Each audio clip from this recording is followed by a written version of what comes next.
Sveiki, istorinės knygos gerbėjai. Dar vienas trumpas ekskursas apie restauracinius niuansus. Štai jūs matote čia palutarkę. Aš ją turiu jau daug metų ir man daug metų ramybės nedavė pakojai. Tiksliau, pakojų laikikliai. Štai va. Vienas toksai gražus išlenktas, antras toks gražus išlenktas, nu, trečias, va, toksai kreivas, šleivas. Ir susirūpinęs, kad vis dėlto man reikia pakeisti ir šitą trečią į štai va tokius va gražius, trečius, pradėjau ieškoti, nes čia, kaip matot, pagaminti labai sudėtinga tokį.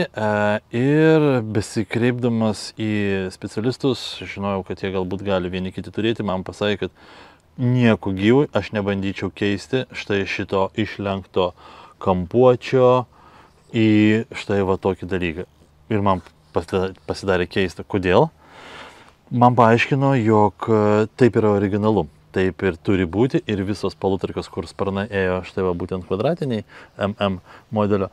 Čia yra nuo sparno, kuomet būdavo lenktas gražus. Jisai čia man šuniukas trukdo, eidavo gražus ir čia pakojo nebūdavo. Tačiau, kai pradėjau gaminti 500 MM modelius, pradėjau gaminti štai tokius kampuočius. Na, man labai sunku buvo patikėti, ar taip iš tiesų gali būti.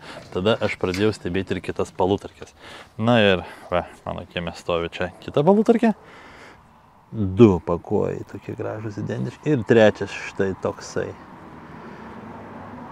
Ir aš, žinoma, pradėjau atkreipinėti dėmesį nuolat į štai tokias palutarkės. Ir kaip be keista, bet būtent taip ir yra.